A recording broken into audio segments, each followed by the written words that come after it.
Good morning everyone. स्वागत है आपका बायो क्लास में। आज है topic class 10 chapter 5 life process part 6। इसके पहले के पार्ट 5 सभी डिस्कस किए जा चुके हैं, आपको चैनल में मिल जाएंगे। लास्ट क्लास तक हमने फोटोसिंथेसिस डिस्कस किया था और उसमें देखा था कि 4 कंडीशंस नेसेसरी हैं फोटोसिंथेसिस के लिए। वो है chlorophyll, sunlight, carbon dioxide and water, है ना। Conditions necessary for photosynthesis to take place are chlorophyll, sunlight, carbon dioxide and water। ये 4 चीजें जरूरी हैं फोटोसिंथेसिस के लिए। साथ ही अब हम एक्सपेरिमेंट करके देखेंगे कि सिर्फ कह देने से तो नहीं होगा ना कि क्लोरोफिल जरूरी है, सनलाइट जरूरी है, कार्बन डाइऑक्साइड जरूरी है, वाटर जरूरी है। इसको हम एक्सपेरिमेंट करके देखेंगे कि इनके बिना फोटोसिंथेसिस का प्रोसेस हो सकता है या नहीं हो सकता, है ना। अगर नहीं हो रहा तो ये जरूरी है, अगर इनके बिना भी हो रहा है फोटोसिंथेसिस तो ये जरूरी नहीं है। तो एक्सपेरिमेंट के द्वारा हम देखेंगे कि ये चीजें जरूरी हैं या नहीं फोटोसिंथेसिस के लिए। सबसे पहले शुरू कर रहे हैं, क्लोरोफिल को डिस्कस करेंगे। ठीक है, क्लोरोफिल वो मैजिकल पिगमेंट जो केवल ग्रीन प्लांट में ही पाया जाता है, जिसकी वजह से फोटोसिंथेसिस का प्रोसेस इनिशिएट हो पाता है ना। तो सबसे पहले हम देखेंगे chlorophyll is essential for photosynthesis. ठीक है, तो हम ये जानते हैं कि पौधों में फोटोसिंथेसिस ग्रीन पार्ट में होता है। बेसिकली सबसे ज्यादा ग्रीन पार्ट का है किसी भी प्लांट का लीफ है, पत्ते हैं, है ना, वो ग्रीन होता है। ठीक है, देखिए जब पेड़ पौधे एकदम डेलिकेट अवस्था में एकदम जब तुरंत ग्रो करते हैं, बहुत बाल्यावस्था जिसको हम कहें, तो उसके स्टेम भी ग्रीन होते हैं। उस वक्त उस स्टेम में भी फोटोसिंथेसिस का प्रोसेस होता है। धीरे धीरे जैसे जैसे वो ग्रो करेंगे वो ऊडी होते जाएंगे, उनमें से क्लोरोफिल हट जाता है। तो शुरू में स्टेम में भी फोटोसिंथेसिस होता है, लेकिन जनरली लीफ में ही फोटोसिंथेसिस का प्रोसेस होता है। इसे तो kitchen of the house, kitchen of the plant कहते हैं ना, कि प्लांट का किचन कौन है, तो उसके पत्ते हैं। बचपन से ही हम लोग पढ़ते आ रहे हैं, क्योंकि उसी में प्लांट का खाना बनता है। फोटोसिंथेसिस का प्रोसेस लीफ में ही होता है। तो सबसे पहले हमको लीफ का क्रॉस सेक्शन देखना होगा। ये जो लीफ का एक बड़ा सा पार्ट होता है जो यहाँ भी आपको दिख रहा है, ये कहलाता है लेमिना और लीफ ब्लेड। पूरा है, पूरा जो पत्ता फैला हुआ है वो लीफ लेमिना या लीफ ब्लेड कहलाता है। बीच का पार्ट आपको दिखेगा हर पत्ते में, मोस्टली बीच में एक लाइन होती है, वो मिडरीफ होता है ना, मिडरीफ होता है। और उसमें बहुत सारे वेन्स होते हैं जो कि वाटर को और इसेंशियल पार्ट्स को, इसेंशियल मटेरियल्स को लीफ तक पहुंचाते हैं, वेन्स। और इसमें वेस्कुलर बंडल यानी जाइलम एंड फ्लोएम होते हैं। ये इनका कंडक्टिंग टिश्यूज है। जैसे हमारा ब्लड है ना, ब्लड ऑक्सीजन को कैरी करता है, वैसे ही प्लांट में जाइलम और फ्लोएम है जो कि पानी और खाना को ट्रांसपोर्ट करते हैं। तो ये उनका वेस्कुलर बंडल्स कहलाता है यहाँ पर जो लीफ है। तो लीफ का जो एक क्रॉस सेक्शन हम करेंगे तो देखते हैं कि लीफ का जो सबसे ऊपर पार्ट है वो कहलाता है अपर एपिडर्मिस। ठीक है, अपर एपिडर्मिस के ऊपर एक वैक्सी क्यूटिकल होता है। जब भी आप पत्ते को छुएंगे ना तो आपको ऐसा महसूस होगा कि थोड़ा सा वैक्सी मटेरियल है उसमें। वो क्यूटिकल है, थोड़ा हार्ड भी होता है, और वैक्सी इसलिए होता है ताकि पानी से ये पत्ते बर्बाद ना हो, जल्दी सड़े गले नहीं। तो ये इसका एक प्रोटेक्शन होता है वैक्सी क्यूटिकल। एक्सेस वाटर भी लॉस ना हो, पानी से इनका नुकसान भी ना हो, इन सब चीजों से बचने के लिए ये वैक्सी क्यूटिकल्स अपर एपिडर्मिस में होते हैं। लीफ का अदर पार्ट देखेंगे तो उसमें सेल्स होते हैं। छोटे सेल के अंदर ना बहुत सारे छोटे छोटे ग्रीन डॉट्स होते हैं। वो ग्रीन डॉट्स सेल ऑर्गेनेल हैं और वो कहलाते हैं क्लोरोप्लास्ट। इसी के अंदर क्लोरोफिल प्रेजेंट है। ये जितने भी डॉट्स दिख रहे हैं वो क्या है, क्लोरोप्लास्ट है, और उसके अंदर ही क्लोरोफिल पाए जाते हैं। ठीक है, इनके क्रॉस सेक्शन में हम देखते हैं बहुत ज्यादा एयर स्पेस है। दोनों सेल के बीच में एयर स्पेस बहुत ज्यादा है। ये हमारा लोअर एपिडर्मिस हो गया। ठीक है, लीफ का लोअर पार्ट। और आपको पता है ना कि लीफ के लोअर पार्ट में स्टोमाटा होता है ना, स्टोमाटा होता है जिसमें गार्ड सेल होता है। तो ये लीफ का लोअर पार्ट है, गार्ड सेल। तो ये क्रॉस सेक्शन ऑफ लीफ है। जैसे कि अभी के जो क्वेश्चंस आते हैं ना, आपको ऐसे नहीं कहेगा कि आप draw a cross section of leaf, ऐसा नहीं पूछेगा आपको, यही डायरेक्ट दे देगा। इसमें एमसीक्यू में रहेगा, ये डायरेक्ट डायग्राम बना दिया जाएगा। पार्ट 1 2 3 4 5 ऐसे किया जाएगा। पार्ट 1 क्या है, पार्ट 2 क्या है, पार्ट 3 क्या है।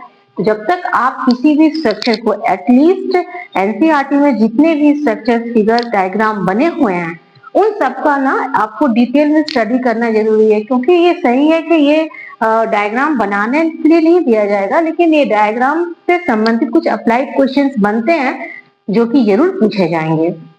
जैसे कि ये पार्ट को ही यहाँ पर सिग्निफाई कर दिया जाए कि नो नंबर 1, तो ये 1 क्या है ना? तो आपको समझ जाना है कि वो लैमिना और लीफ ब्लेड है। ये आप तभी कर सकेंगे जब उसके स्ट्रक्चर्स को, उनके डायग्राम को आप डिटेल में स्टडी किए होंगे। इसलिए छोटी से छोटी चीजों को भी इग्नोर नहीं करना है, डायग्राम देखना है आपका। एटलीस्ट एनसीईआरटी में जितने डायग्राम्स हैं और उसमें क्लोरोप्लास्ट कहाँ है, अपर एपिडर्मिस में वैक्सी क्यूटिकल है, लोअर एपिडर्मिस में नहीं है। गार्ड सेल लोअर एपिडर्मिस में है, अपर एपिडर्मिस में नहीं है। क्लोरोप्लास्ट है, एयर स्पेस है, ये सारी चीजें आपको क्रॉस सेक्शन ऑफ लीफ में देखना है। क्योंकि क्लोरोफिल हम पढ़ रहे हैं और क्लोरोफिल क्लोरोप्लास्ट में मौजूद होता है और क्लोरोप्लास्ट लीफ में, अधिकतर क्लोरोफिल लीफ में ही होते हैं, इसलिए लीफ का क्रॉस सेक्शन हमने देखा। अब हमने जैसे कहा कि ये चारों पार्ट हैं, जरूरी है या नहीं फोटोसिंथेसिस के लिए, ये हम एक्सपेरिमेंट के द्वारा देखेंगे, है ना? तो जो हम एक्सपेरिमेंट करने जा रहे हैं ना, वो चारों के लिए होगा एक्सपेरिमेंट। तो एक्सपेरिमेंट करने से पहले कुछ छोटी छोटी चीजें हमें समझनी है कि हम एक्सपेरिमेंट करने के लिए पॉटेड प्लांट को लेंगे, यानी कि गमले में जो पौधा है, जिसको ताकि हम इधर से उधर उसको आसानी से कर सके, पॉटेड प्लांट लेंगे। दूसरा एक चीज समझना है, वो है आयोडीन टेस्ट, है ना? आयोडीन टेस्ट क्या है? जैसे कि हम पहले भी जानते हैं, पहले पढ़ चुके हैं कि फोटोसिंथेसिस के द्वारा जो फूड बनता है वो प्लांट में स्टोर होता है in the form of starch, ठीक है? तो किसी भी प्लांट में फोटोसिंथेसिस हुआ है या नहीं, ये जानने के लिए हमको ये चेक करना होगा कि उसमें स्टार्च मौजूद है या नहीं है। अगर स्टार्च मौजूद है तो फोटोसिंथेसिस का प्रोसेस हुआ है, और अगर नहीं है तो फोटोसिंथेसिस नहीं हुआ है ना?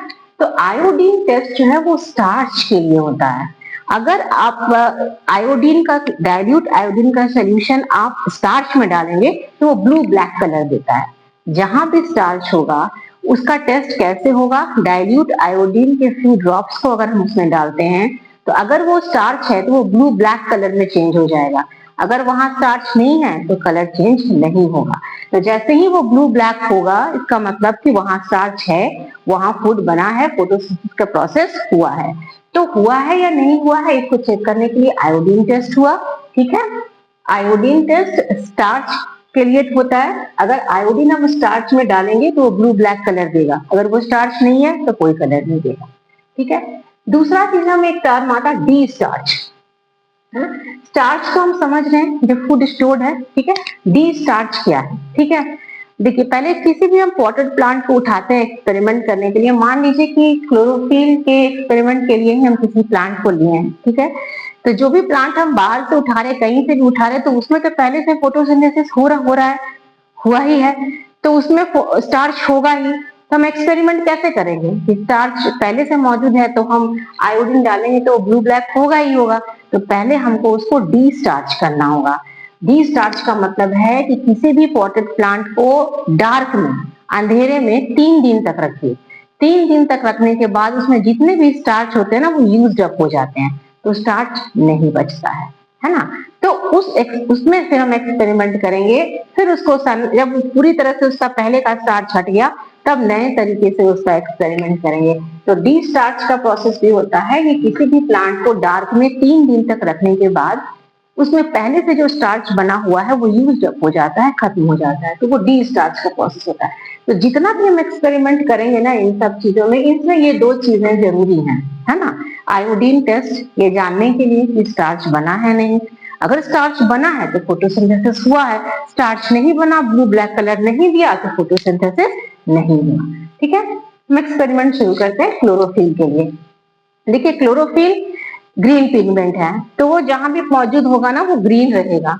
तो हम इसमें इस एक्सपेरिमेंट को दिखाना है कि chlorophyll, either chlorophyll is essential for photosynthesis और नॉट, क्लोरोफिल जरूरी है या नहीं है। तो उसके लिए ना हम एक वेरीगेटेड लीफ लेंगे। वेरीगेटेड लीफ का मतलब होता है जो पूरी तरह से ग्रीन ना हो। जैसे हमने क्रोटॉन का लीफ लिया है एक्सपेरिमेंट के लिए, एनसीईआरटी में भी क्रोटॉन या मनी प्लांट का जो लीफ लेते हैं, आप इधर देखिए ध्यान से, इसमें आप देखिएगा कि बीच का जो पोर्शन है ना, इसमें ग्रीन पार्ट है, पैचेस होते हैं, ग्रीन और व्हाइट के पैचेस होते हैं क्रोटॉन लीफ में। यहाँ पर देखिए ये बीच का जो पार्ट मैंने कवर किया है ये ग्रीन है, बाकी व्हाइट है। ऐसा प्लांट लिया है, ठीक है, potted plant. Take a potted plant with variegated leaves जैसे कि क्रोटन और मनी प्लांट, ठीक है। ये प्लांट पॉट में है, गमले में है। Keep the plant in dark for 3 days so that all the starch gets used up. अब उस प्लांट को हम अंधेरे में रखेंगे ताकि जो पहले से स्टार्च बना हुआ है वो यूज्ड अप हो जाए। इसी प्रोसेस को हम क्या कहते हैं, डी स्टार्च करना, है ना, ठीक है। अब जब 3 दिन के लिए उसको रख लिया, यानी कि पहले से जितना फोटोसिंथेसिस उसमें हुआ था, जितने स्टार्च थे, अब वो यूज्ड अप हो चुके, अब उसमें स्टार्च नहीं है। अब हम नए तरीके से उसको लाएंगे और उस प्लांट को सनलाइट में रखेंगे 6 घंटे के लिए, ठीक है। पहले तो नहीं था, अब दोबारा हम लेकर आए हैं और उसको 6 घंटे के लिए सनलाइट में रखे। 6 घंटे तक सनलाइट में रखने के बाद उसके एक पत्ते को तोड़ेंगे, प्लक द लीफ। इस तरह के एक पत्ते को हमने तोड़ा, ठीक है। अब इसको क्या करते हैं ना, plug the leaf, mark the green area and trace them on a sheet of paper. इसको एक शीट पेपर में लगा करके जो जो ग्रीन एरिया है ना उसमें हम मार्क कर लेते हैं। जैसे कि मान लीजिए इसका बीच का एरिया ग्रीन था तो हमने मार्क किया कि बीच का एरिया ग्रीन है, बाकी सब व्हाइट है। अब उस पत्ते को तोड़ लिया है, अब उस पत्ते को boil the leaf in water and then alcohol to remove green colour of chlorophyll. अब उस पत्ते को पानी में उबालते हैं थोड़ी देर के लिए, उसके बाद अल्कोहल में उबालते हैं। अल्कोहल में उबालने, पानी में उबालने का मतलब है कि वो सॉफ्ट हो जाए और जो भी बाहर में रहने की वजह से जो भी उसमें केमिकल रिएक्शन है वो स्लो डाउन हो जाए, बंद हो जाए, स्थिर हो जाए, ठीक है। वाटर में बॉयल करने का रीजन ये है। उसके बाद उसको अल्कोहल में भी बॉयल किया जाता है। अल्कोहल में बॉयल करने का रीजन है कि उसके जो क्लोरोफिल का जो ग्रीन कलर है ना वो रिमूव कर देता है अल्कोहल। तो देखिए जब अल्कोहल में, वाटर में बॉयल करने के बाद अल्कोहल में बॉयल किए तो लीफ में पता नहीं चल रहा है ग्रीन पार्ट कौन सा है और व्हाइट पार्ट कौन सा है, सब के सब कलरलेस हो गए, ठीक है। अब क्या किया, अब इस पत्ते को ना dip the leaf in dilute iodine solution. अब इस पत्ते को जो तोड़ा, जब यहाँ पता नहीं चल रहा हमें कि ग्रीन कहाँ है और व्हाइट कहाँ है, हमने एक शीट ऑफ पेपर में ट्रेस किया तो पता था कि हाँ बीच के पार्ट में ग्रीन था और साइड में व्हाइट था। लेकिन जब उसको हम अल्कोहल के साथ बॉयल किए हैं तो सारा का सारा पार्ट कलरलेस हो गया है। अब हमें पता नहीं चल रहा कि कहाँ ग्रीन है कहाँ व्हाइट है। अब इस पत्ते को हम किस में डाले हैं, डाइल्यूट आयोडीन सॉल्यूशन में थोड़ी देर के लिए। तब हम क्या ऑब्जर्व करेंगे, यही आयोडीन टेस्ट है। तब हम क्या ऑब्जर्व करेंगे, only the green part of the leaf will turns into blue black. जो बीच का पार्ट ग्रीन था ना बस वही ब्लू ब्लैक में कन्वर्ट हुआ, बाकी जो व्हाइट पार्ट है वो कन्वर्ट नहीं हुआ, वो एज इट इज कलरलेस ही रह गया। ये एक्सपेरिमेंट शो करता है कि जो, और हमने पहले ट्रेस करके देख चुके हैं हम कि बीच के पार्ट ही ग्रीन था, वहीं पर क्लोरोफिल था, और बाद में पता चला कि वहीं पर स्टार्च भी बना है। इसका मतलब कि जो पार्ट ग्रीन है जहां पर क्लोरोफिल था वहीं पर स्टार्च बना है, इसलिए वो ब्लू ब्लैक कलर दिया है। स्टार्च बनने का मतलब कि फोटोसिंथेसिस वहीं पर हुआ है, ठीक है। Only the green part of the leaf will turns into blue black, showing that photosynthesis takes place only in presence of chlorophyll. तो ये एक्सपेरिमेंट ये शो करता है कि जिस पार्ट में क्लोरोफिल रहेगा उसी पार्ट में स्टार्च बनेगा, वही पार्ट ब्लू ब्लैक कलर देगा आयोडीन के साथ, यानी सिर्फ उसी पार्ट में फोटोसिंथेसिस हुआ है। यानी जहां क्लोरोफिल नहीं है वहां फोटोसिंथेसिस नहीं हुआ। ये एक्सपेरिमेंट शो करता है कि chlorophyll is essential for photosynthesis. Clear है। अब हम नेक्स्ट के पार्ट को नेक्स्ट क्लास में डिस्कस करेंगे, ठीक है।